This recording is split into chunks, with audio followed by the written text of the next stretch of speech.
because of your father you had that money. What are you talking about? And the Prophet said, what about the mother? 3 times before the father. So if you and your money belong to your father, then what about your mother? Wallahi, we have to think about this issue. And if those people are dead, our parents, if they are Muslims, wallahi, if they were Muslims, the Prophet ﷺ used to teach us, Inna min al-bir and tasl sadiq adik. Verily from righteousness is for you to connect yourself to the friend of your father. From the righteousness is those people who were friends of your father, the friends of your mother, for you to go and send them to meet, for you to go and to be kind to them as well, to make dua for them.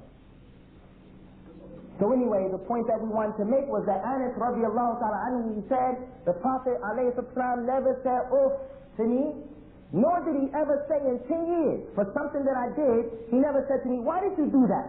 And for something that I didn't do, he didn't say, "Why didn't you do such and such?" For 10 years.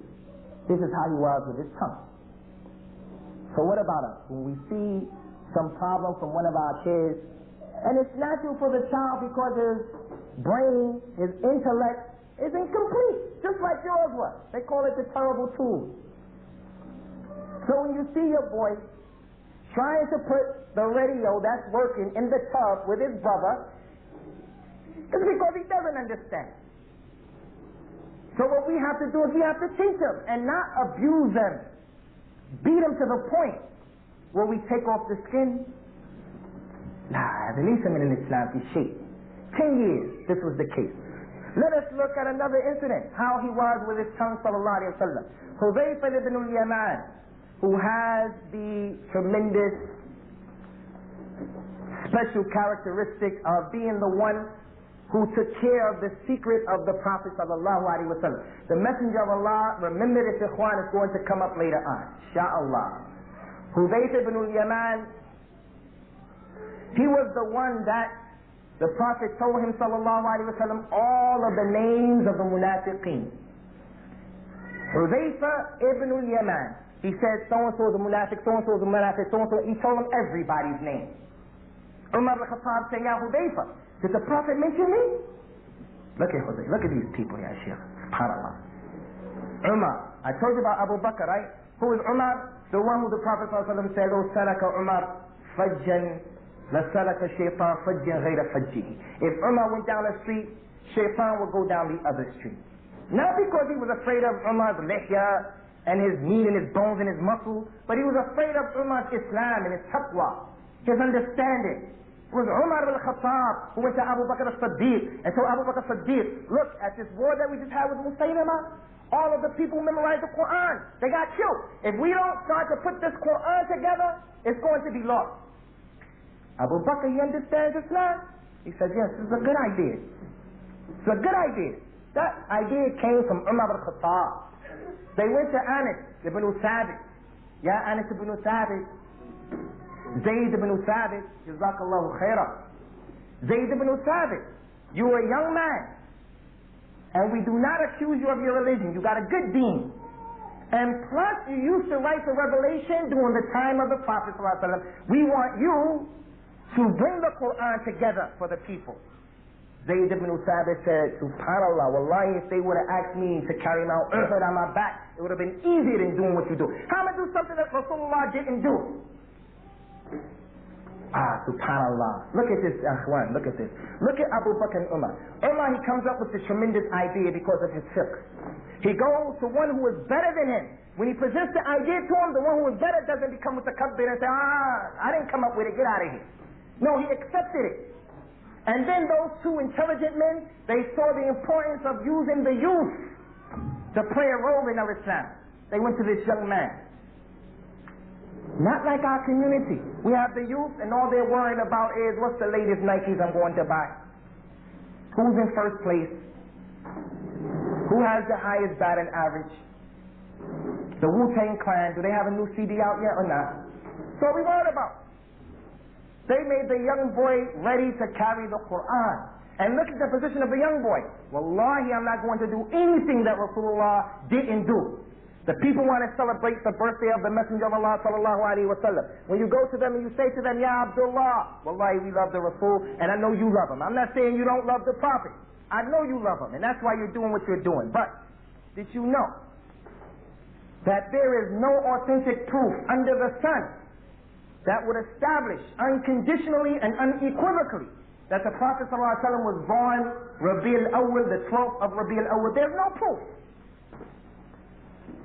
There is not one single proof in the dunya, just as there's no proof that Isa ibn Maryam was born the 25th of Christmas. There's no proof. There's ikhtilaf.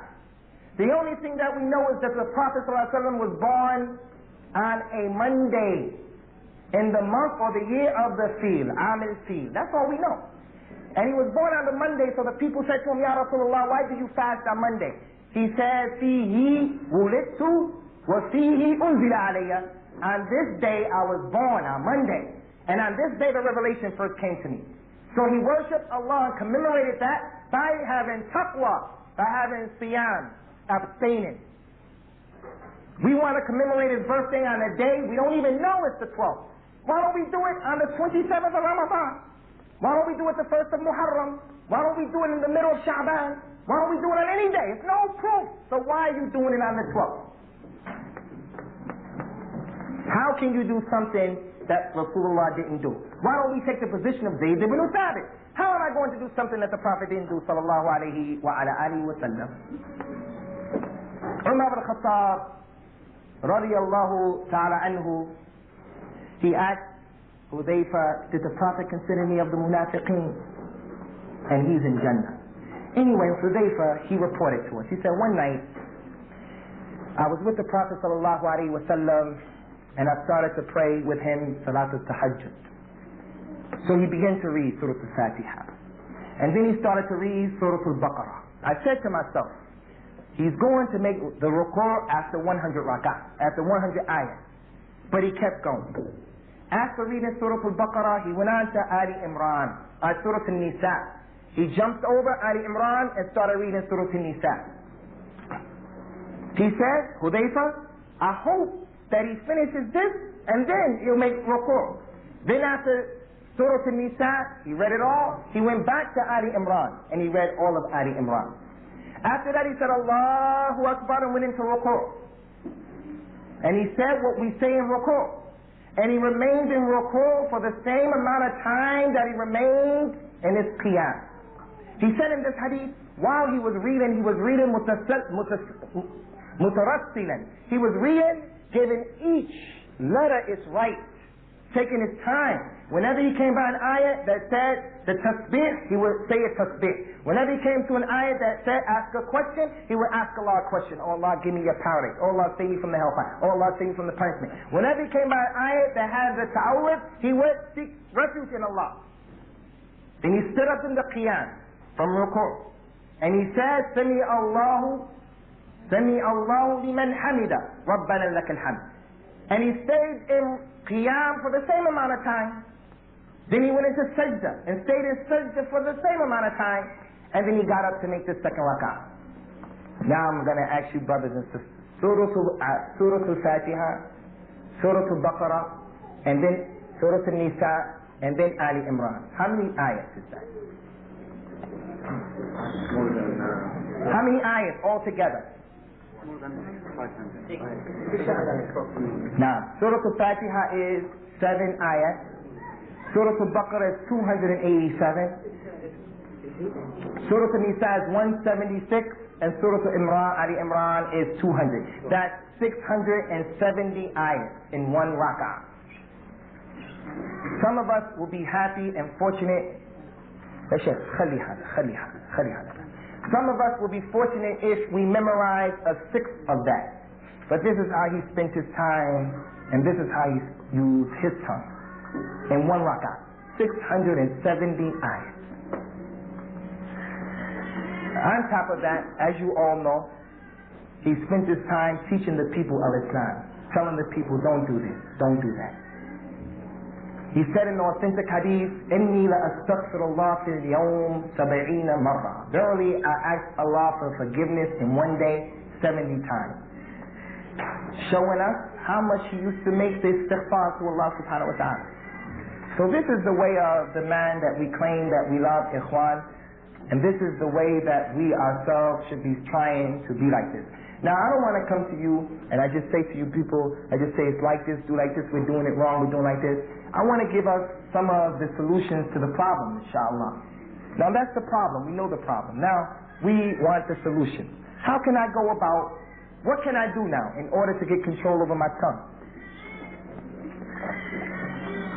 What are some of the things that we can do so that we don't come Yawmul Qiyamah and we become of the people who are lost? Now, I read one asar that he was Abu Bakr and Umar wanted to put a pebble in their mouth, and then when they wanted to speak, they would speak it. Like, I don't know, maybe, I don't know, I'm not saying it is, but I never heard that. But I wouldn't advise anyone to walk around with a pebble in your mouth, because if people are going to think you're crazy. Wallahi, from the sunnah is, if you're eating and something falls on the ground, to pick it up and to wipe it off, and not to leave it for shaitan. And the same hadith the Prophet told us, he told us, after you finish eating, lick your fingers off before you wash them, and clean off the plate, because you don't know where the barakah is. You don't know where the barakah is. The barakah may be between your fingers, that which you left on your fingers. Or the barakah may be in those few pieces of rice that you have still on the plate, or the soup that you still have on the plate. So that hadith helps us understand what? Something that I want to mention. First, it helps us understand that the Muslim doesn't put a lot of food on his plate and then he can't eat it and he throws the rest away. Maybe he throws away the barakah.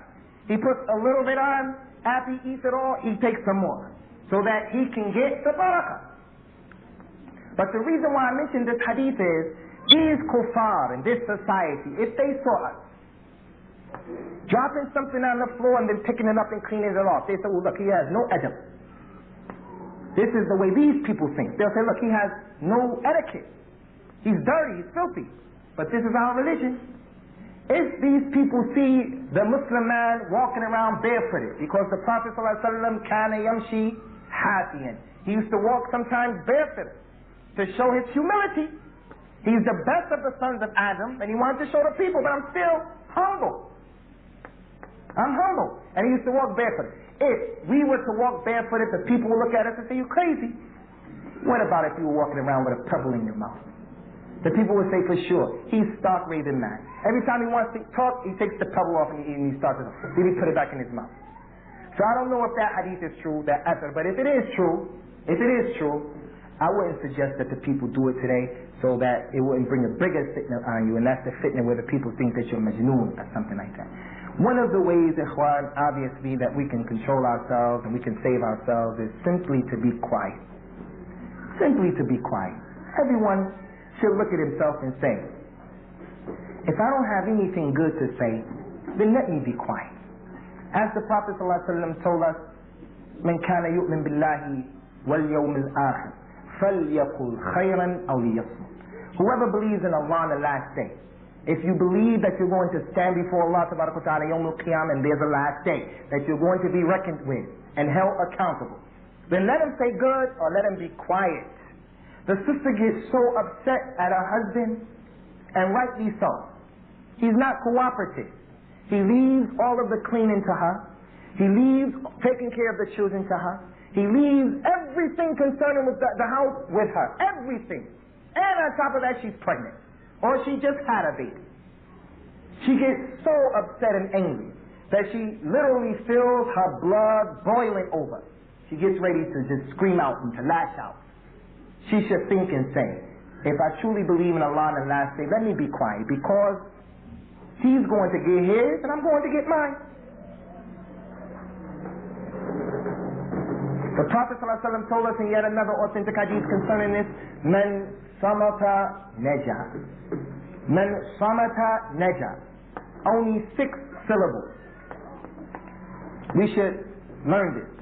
Man samata naja. Man samata naja. 6 is easy. Man samata naja. Which means what? Whoever is quiet is going to be successful. Whoever is quiet is going to be successful. The meaning of the hadith is what? When you see something haram taking place, you're quiet? La. When you're asked about something that you know, you're quiet? No. Be quiet when there's a fitna taking place between a man and his wife, and you know it's a fitna. Any fitna in the community. When they come to get you involved in any shape, form, or fashion, your friends, they themselves, you hear it in the street, don't talk about it, be quiet. You have enough problems of your own. That's the meaning of the hadith. Now as I sit here, I'm the one who's talking. I'm going to be held accountable for what I said, right or wrong. You don't have any problem as it relates to today. I'm the one who has to have the problem. I'm the one who's going to be held accountable. Why? Because I'm talking. But if you know what you're saying and you know you have something to say, then present it and don't worry about it. If you have to explain the truth from the batil, then that's a responsibility as well. But one of the ways that you can save yourself, ikhwan, is simply by being quiet. The Prophet ﷺ, إِذَا غَضَبَ أَحَدُكُمْ فَلْيَسْكُتْ. If one of you becomes angry, then let him be quiet. If one of you becomes angry, then don't talk at that time. You know the hadith of the companion who was getting angry, his veins were jumping out of his neck and he was turning color. The Prophet ﷺ said to the other companions, إِنِّي لَأُعَلِّمُهُ كَلِمَةً لَوْ قَالَهَا لَذَهَبَ عَنْهُ مَا يَجِدُ. I'm teach him a word that if he said this word, what is bothering him will leave him. This anger will leave him. They said, what's that word, Ya Rasulullah? He said, tell him to say, A'udhu billahi minash shaitanir rajim. They went and they say, hey, Rasulullah told you to say, A'udhu billahi minash shaitanir rajim. He said, what, you think I'm crazy? He couldn't control himself. The man, when he's angry, he becomes majnoon, wallahi. He'll punch the wall and break his fist, break his bone. Is he majnoon? When he's angry, he'll say, Anti taliq. You're divorced. The third time. Halal. Like a bullet. Can't bring it back. Then he goes to the sheikh, he said, wallahi, I was so angry. It doesn't really count. I was angry. Everybody divorces his wife when he's angry. The meaning of that hadith, la talaq, fi ighlaq. The meaning of that hadith is, you're so angry that if someone came to you and said, you divorced your wife, you don't really know that you did. Not that you were just angry. No, you don't know what's going on. No one sits there and says to his wife, look, you're divorced, so I'm divorced. No, everyone is angry when they divorce his wife. When they become angry, the sister picks up the iron and she throws it at the brother. Or she throws the knife at the brother. Or he punches the man in the face and he falls on the ground and he hits his head and he dies, and then you're in jail. And your children grow up and you begin to have a dysfunctional family. Whoever becomes angry, don't say anything. Sit down, lie down, make wudu, get away from the situation. So, one of the ways that we can help ourselves, ikhwan, is simply by getting control of our tongue and not saying anything unless we have something good to say. Also, what needs to be considered as well is that the person should think about what Allah subhanahu wa ta'ala has prepared for the believers in the Jannah, what Allah ta'ala has prepared for the disbelievers and for the evil person in the hellfire. He should think about more often the punishment of the grave. He should think about those ayahs, kullu nafsin dha'iqatul maut. Every soul will have a taste of death.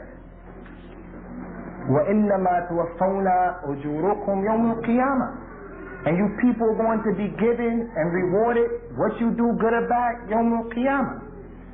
فَمَنْ زُحْزِحَ عَنَ النَّارِ وَأُدْخِلَ الْجَنَّةَ فَقَدْ فَازَ. So the one who was saved from the hellfire and he was caused to enter into Jannah, he will be successful. He will be successful. So the people think about those types of situations. He knows that the dunya is just temporal. It's not going to last for a long time. He thinks about now, subhanAllah, some of us are not married, right? We want to get married. Just think about this. If the man or the woman had an opportunity and they had the ability to make their own husband or their own wife before you get married, the brother would pick the sister she memorized all the Qur'an. He would make a woman who memorized all the Qur'an. She's an attractive woman, so high, her weight is like this, she looks like this, her intelligence is like this, her color is like this. He will make a perfect woman, but none of us can do that. We don't have the ability to do that. When we meet the sister, when she meets us, it's not always everything we're looking for. Give and take. Only a few people are given the woman who, when you look at her, she pleases you. When you order her, she obeys you. When you're absent, she guards her modesty, she guards your home and your money in your absence. Not everyone is given everything. Give and take. But now, Yawmul Qiyamah, when the person, before Yawmul Qiyamah, you're in the grave, you have the ability now in this dunya to create for yourself a companion. Because the only one who's going to be with you in your grave are your actions, good or bad. So now you can begin to develop and create that companion who's going to be with you. By doing good and by staying away from that which is evil. The majority of our sins and actions are from our tongue. So let the man who has sinned talk about that which is good, so when he's in that grave, he has those good deeds that he created for himself being an anis for him. A person who's going to be sociable with him. And not the other one that the Prophet ﷺ talked about. The one who you're going to be punished just by looking at him. The person reflects upon these types of things. He reflects upon the fact that the hellfire that Allah Ta'ala created, the fire of this dunya, seeks refuge in Allah from the severity of the fire of the hellfire. He thinks about that. He doesn't want a piece of that. And when we talk about the fire of this dunya, let not our minds only go to a little match. Think about when they melt down the iron, that boiling stuff. Think about that. That's more appropriate. That fire seeks refuge in Allah from the fire of the hellfire. As the Prophet said, alayhi salam, if you were to take one man who was from the people of the hellfire and you were to put him in my masjid with 100,000 people in it, the breathing of the man will burn up the masjid and the people. That's the man from the hellfire, one of them. The breathing that he does will burn up my masjid and the people who are in it. He thinks about these types of situations. If that's the case, I have to be careful because wallahi, I don't want to be a part of that situation. From what we do, ikhwan, in order to be of the people who are going to be successful, insha'Allah ta'ala, is obviously we have to establish the salah. The proper salah in Islam, not just the mechanics. Sifat al-salah kannaka taraha. Naam, that's Jameel. The book of Sheikh Nasr, may Allah Ta'ala preserve him, is beautiful. And the points that we learn, the finger, this is all beautiful and it's part of the salah. Sallu kama ra'aytumuni usalli. Pray as you see me pray. It's an order. You don't have a choice. Do it. But didn't he have the khushu'?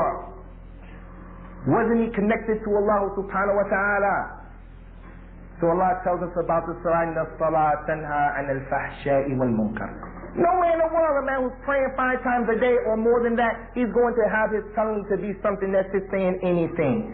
There was a companion during the time of the Prophet ﷺ, the people came to the Prophet alayhi salam, they say, Ya Rasulullah, inna fulanan yusalli al-layl kulluha. Wa idha asbaha sadaqa. They say, Ya Rasulullah, so-and-so, he prays all night long. He does the tahajjud all night long. But in the morning he goes out and he steals. The Prophet ﷺ said,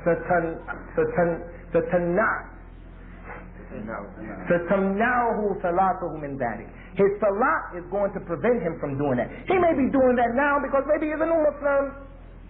Maybe he just started praying, he just came back to salah. Maybe he just learned how to pray properly.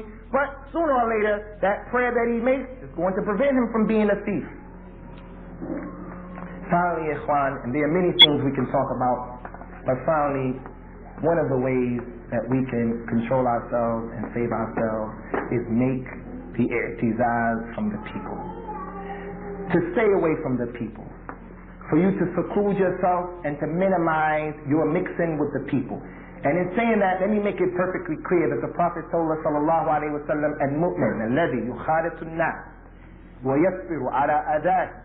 خير من المؤمن الذي لا يخالط الناس ولا يصبر على أذاه. The believer who mixes with the people and he's patient with the harm that comes from them is better than the believer who doesn't mix with the people and he's not patient with the harm that comes. But if you find that the fitna is so great for you, every time you sit with people, you're making ghibah, you're lying, you're backbiting, you're doing these things, then at this time it's better for you, for your own salvation, for your own sake, to stay away from the people. And when we say stay away from the people, that does not mean that you don't come to Salatul Jum'ah, that you don't make the Salah. You know, there's an authentic hadith that if one of us marries the virgin girl, we can stay with her for 7 days. And if you marry the woman who was married before, you stay with her You stay with her for 3 days. Some of the young brothers take this hadith and they don't come to the masjid for 7 days. No Jummah, no other thing. That's not correct, Yashin. So we stay away from the people if that's the best thing, and the reason for that is that the Prophet ﷺ said, خمس من فعلهن أو خمس من فعل واحدا منهن كان الله ضامنا عليه. There are 5 things. If a person does just one of these things, Allah will be responsible for him. If a person does one of these 5 things, Allah will be responsible for him. And he said, sallallahu alayhi wa sallam, من قعد في بيته فسلم الناس منه فسلم هو من الناس. The one who stays in his house, and as a result of that, the people are saved from him, and he's saved from them.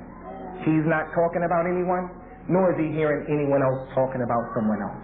His tongue is not a cause of his destruction, nor is someone else's tongue a cause of their destruction or his destruction as it relates to him. So these are some of the things that we wanted to present here today. We ask Allah subhanahu wa ta'ala by his greatest name, that name that if he is supplicated by it, he gives to his servant.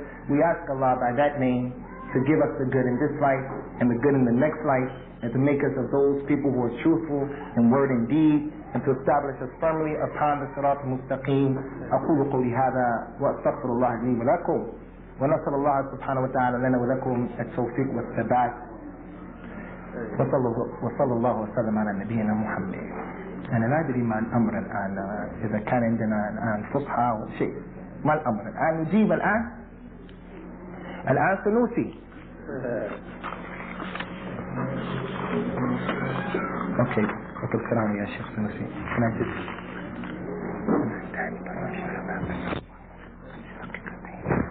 كلمهم كلمهم دقيقتين.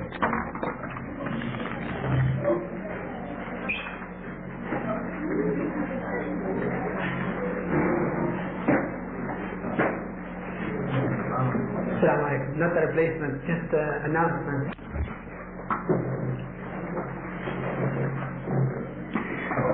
He said that I had 15 minutes only for all of these questions. I don't know how we're going to do it. Someone should have organized. We have a session that's exclusively question and answer. They said, I'm a new Muslim and I have been faced with many trials and tribulations since embracing Islam. From them, I can't seem to control my anger with dealing with people, especially those who are close to me, like my husband, who is a real fitna for me. Please advise me and my sisters about this. Shukran, brother Imam. Allahumma musta'an.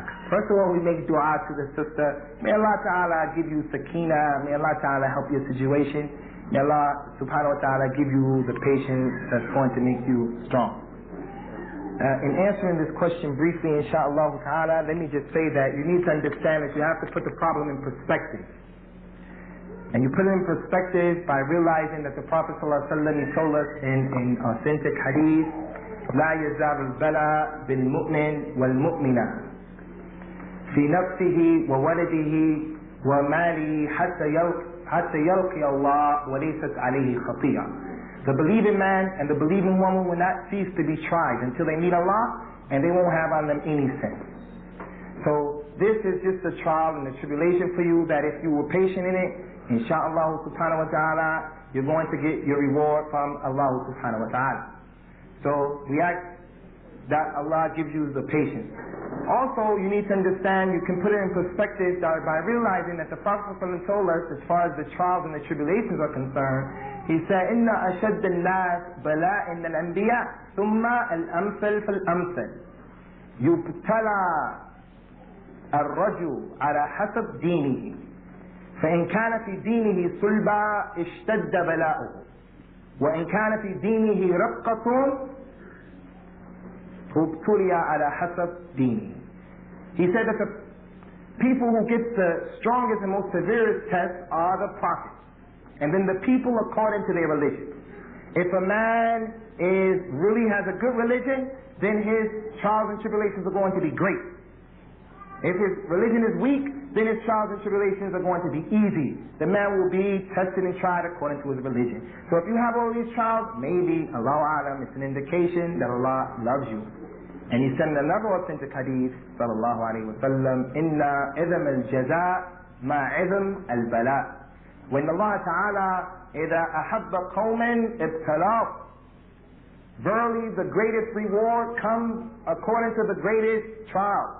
And if Allah loves the people, He gives them trials and tribulations. So you put it in perspective. And you put it in perspective by saying, well, my problem isn't as great as so-and-so's problem. Whoever that is. They die, they have a sickness, they're handicapped. So may Allah make it easy for you.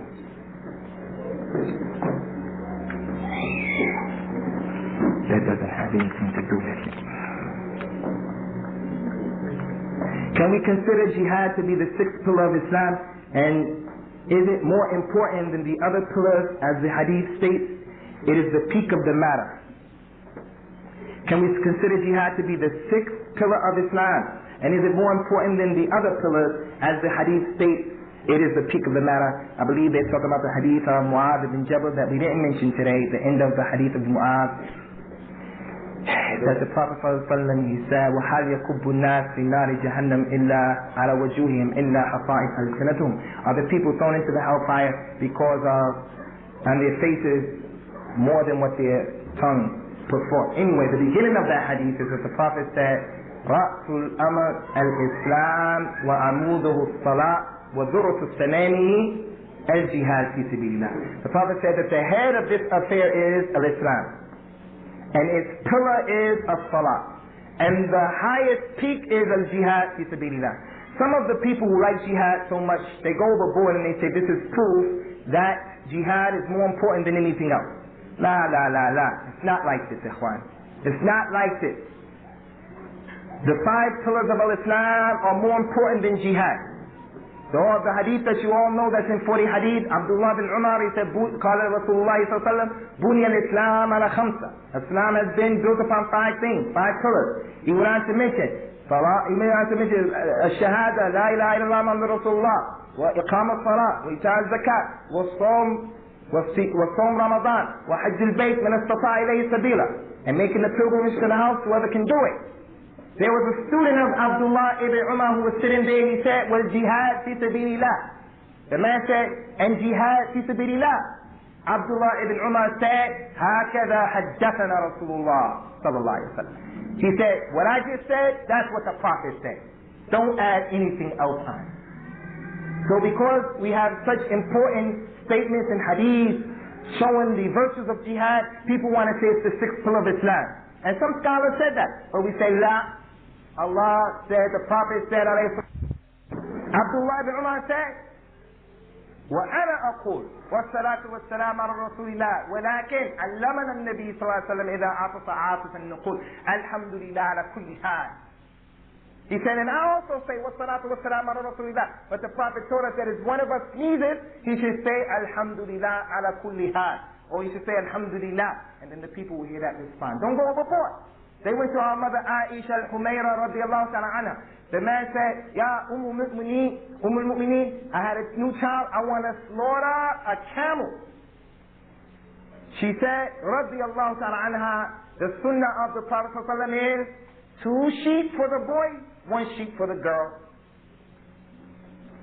Let us not stretch the text and let us not confine the text. And because of the Aqidah of Islam has been legislated.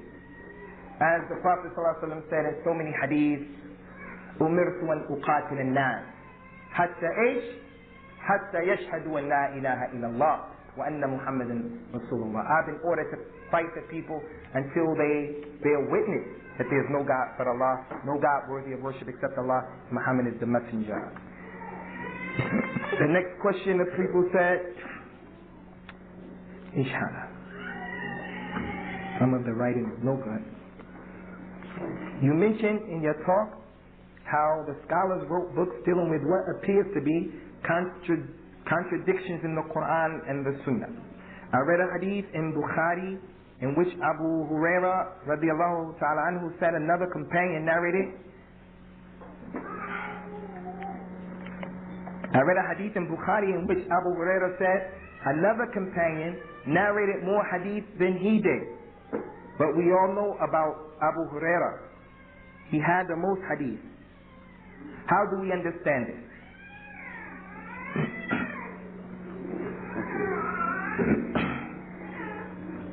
In the book of knowledge, in Sahih Bukhari, Kitab al-Ilm, Abu Hurairah radiallahu ta'ala anhu said, ما كان أحد من أصحاب النبي صلى الله عليه وسلم أكثر رواية مني إلا عبد الله ابن عمرو بن عاص فإنه كان يكتب وما كنت أكتب. Abu Hurairah said there was no one from the Prophet's companions who knew more hadith than me except Abdullah ibn Amr ibn As. Abdullah ibn Amr ibn As. For verily he used to write the hadith down and I used to sit and write. So this is actually a good question. MashaAllah. So that authentic hadith is showing us Abu Hurairah himself attesting to the fact that Abdullah ibn Amr ibn As had more hadith than him. But if we open any book of hadith, any book, if you open up the book and you would just flip the pages, you will find Abu Hurairah's name more than Abdullah ibn Amr ibn As. Why is that? There's no contradiction here and there's no problem. The Imam al-Hafiz ibn Hajar al-Asqalani, who gave us the explanation of Sahih Bukhari, he told us one of the reasons for that, there are a few reasons. One of the main reasons is that the Prophet ﷺ, Abu Hurairah went to the Messenger of Allah ﷺ, and he said to him, "O Rasulullah, memorize your hadith and then I forget them. Make dua so I don't forget." So the Prophet ﷺ made dua. Abu Hurairah said, "I never forgot a hadith after that." That didn't happen to anyone else other than Abu Hurairah. Another reason is that Abu Hurairah, he remained in Medina. So during the Khilafah of Abu Bakr as-Siddiq, Abu Hurairah remained in Medina. Whereas Abdullah ibn Amr ibn As, he was sent with his father, Amr ibn As, to Sham. And he was a man who was known to be involved in the politics. Not the Western politics, قيل وقال وكذب والتدليس والافتراء. لا. سياسة الأمة. كانت بني إسرائيل تسوسهم أنبياءهم. كل ما هلك نبي خلفه نبي آخر. We're talking about the politics of Islam. Bani Israel, their prophets used to take care of their politics, their situation. Every time a prophet died, another one would come and take care of the situation. Riayat an-nas, taking care of the people. So when that man, Abdullah, went out there, he became busy with judging the people and making jihad and fighting. Abu Hurairah remained in Medina. The people were coming to Medina. He was giving them hadith. He was teaching. And that man wasn't teaching like him. And also, another reason why he mentioned is that Abdullah ibn Amr ibn As, when he went out to Sham, he used to take the hadith of the Yahud and the Nasara, what is called the Israeliyat. And those Israeliyat, the narrations from the Jews and the Christians, the scholars of Al-Islam are mutawaqqifun in that. They take it easy. If our religion supports it, we take it.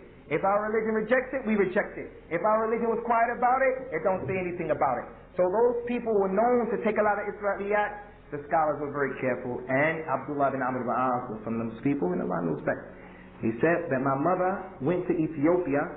May Allah help the Muslims in Ethiopia. My mother went to Ethiopia, but she went alone. And I know that the angel curses the woman who travels alone. But she went there to see her mother because she hasn't seen her in 20 years. Will the angel still curse her for that? If yes, explain to me how I should deal with it. As for the angels cursing her, I don't know any hadith that says that. What I know is that the Prophet ﷺ said, لا يحل للمرأة تؤمن بالله ويوم الآخر أن تسافر إنما ذي محرم ولم يذكر أي مسافة. He said that it's not permissible for a woman who believes in Allah and the last day to travel except without a mahram, without a mahram, a man who's old enough and intelligent enough and religious enough to take care of her situation. And he didn't mention any distance. Some hadiths say 1 day, a day and a night. Some hadiths say 2 days and 2 nights. Some hadiths say 3 days and 3 nights. Why all those differences? Because one person would come to the Prophet ﷺ and his distance wasn't that far from Medina, so he would say 1 day and 1 night to him. Then the other man would come and his distance was 2 days and 2 nights. He would say 2 days and 2 nights for him. So that's why you have those differences. The woman should not travel by herself, and he didn't mention that any distance. So with that being the case, those serious circumstances, if the people really, really try to worship Allah and to fear Allah, they can do something about this situation. They can do something about it. Because if it was our dunya, we do everything that we can in our dunya to make things right. We think up of all kinds of solutions. Likewise, you should try to think of solutions. If you can't find a solution at all, the Prophet told us, whoever leaves something for Allah's sake, Allah will replace that which he left for that which is better than what he left. So we shouldn't disobey Allah Ta'ala. May Allah help your situation. What must the Aqiqah ceremony comprise of? The Aqiqah, as the Prophet sallallahu alaihi wasallam said, كل غلام رهينة بأقيقته تذبح عنه يوم سابعها ويسمى ويحلق رأسه. Every child has a right to an aqiqah. Every child has a right over his father to give him the aqiqah. And the Prophet himself sallallahu alaihi wasallam made an aqiqah for himself. For those of you who came into Islam, the Prophet ﷺ made an aqiqah for himself when he became older. Every child has a right over his father to have an aqiqah, to be slaughtered for him the 7th day, and to be given a name on the 7th day, and to have his hair cut on the 7th day. This is the authentic hadith of the Prophet ﷺ. Contained in this hadith is a lot of fiqh issues. One of the fiqh issues, or a few of the fiqh issues concerning this hadith, is that this shows us, as Allah Ta'ala says in the Qur'an, وَلَيْسَ الذَّكُرُ كَالْأُنْثَى. The male is not like the female. We reject any woman who comes forth and she says women should be equal to men. لا. الرجال قوامون على النساء بما فضل الله بعضهم على بعض وبما أنفقوا من أموالهم. Men have been given a place over the women because Allah has honored them over them and because of what they spend out of their money. Clear hadith. This aqiqah shows that the men and the women are not the same. If the man has a baby, if he has a boy, he slaughters for that boy 2 sheep. For the woman, 1 sheep. They brought Hassan to the Prophet ﷺ and he urinated on the Prophet's soul. The woman said, give me your soul, let me wash it. He ﷺ said no. He took some water and he did his soul like this. He said for the soul, the urine of the boy, you rush like this with the water. As for the urine of the baby girl, you have to wash it off. You have to wash it. They're not the same. The issue of the aqiqah establishes that for us very clearly, and other issues as well. Also, from what we understand in this hadith, ikhwan, is a very important point, and that is, on the 7th day you should cut your baby's hair. In Islam, whenever Allah orders us to do something, or the Prophet ﷺ, it holds true for everyone, men and women alike. Unless some text comes and tell you there's a difference. The Prophet said, "An-nisa shiqa'u rijal," the women are the twins of the men. Anytime Allah orders the men to do something, everyone has to do it. So therefore, when the Prophet ordered us to pray, sallallahu alaihi wasallam, the way he prayed, it means the men and the women. So what's wrong with some of the people, they teach the women you should pray like this when you make wudu? She doesn't even hardly sit up properly because they tell her it's more woman-like to be like la. She does everything that the Prophet did, sallallahu alaihi wasallam, unless some text comes to say don't do this. It tells everyone to pray, but then the text comes and says, but she shouldn't pray at certain times of the month. Similar to it is this hadith of the aqiqah. Whether you have a boy or a girl, you should cut all of their hair off. Some of us say, I don't want my daughter running around with a bald head. That's not pretty. Wallahi, following the sunnah is better for you if you only knew. He said that when the baby cut the hair, وَأَذْهَبُوا عَنْهُ الْأَذَى. Take off of the baby the harm, the hurt. That hair, when it's on the head and he's in the stomach, in the womb, that hair is a protection. But when it comes out of the womb, that hair is a harm and it's not good for the baby. That's what our messenger told us, sallallahu alaihi wasallam, and that's what we should do. As for naming the child, if you have the means to slaughter, you should wait until the 7th day. But if you don't have the means to slaughter, you can name the child on the 1st day. And we see that because the Prophet ﷺ, his concubine, not his wife, what his right hand possessed, his concubine, Maria, and not his wife. All of the wives of the Prophet are well known, sallallahu alaihi wasallam. The incidents behind their marriages are well known. Maria was given to him, radiyallahu anha, as a gift by the king of Egypt, along with a brother. His concubine Maria had our Prophet's son, sallallahu alaihi wasallam, Ibrahim. And the night that Ibrahim was born, the Prophet ﷺ came and he said, "Wulid li al-layla ghulam, wa sammaytu bism abi Ibrahim." Tonight my son was born, and I named him by the name of my father Ibrahim. Abu Musa al-Ash'ari had a son. He brought his son to the Prophet ﷺ the day that he was born. The Prophet named him, sallallahu alaihi wasallam, Ibrahim. Abu Talha had a boy. He brought him to the Prophet ﷺ. He named him Al-Munzir on the same night. So Al-Imam al-Bukhari, mashallah, his fiqh was, he understood from this, if you're going to not slaughter for the child, then you can name him. Because sometimes a brother, he has a baby, and it's the 1st or the 2nd day. The brother says, mashallah, what's your baby's name? And he goes, he doesn't want to say anything. Now you can tell him what your baby's name is at the time. If you know what you're going to name, it's not a secret. Aisha, her kunya was Abdullah, and she didn't even have a baby. She didn't have any kids. So if you know that you're going to have a kunya before you even get married, you can do that and you know the name of the baby already. And Allah subhanahu wa ta'ala knows best. So we hand over this situation to Sanusi, and we ask Allah ta'ala to accept it from us and from you.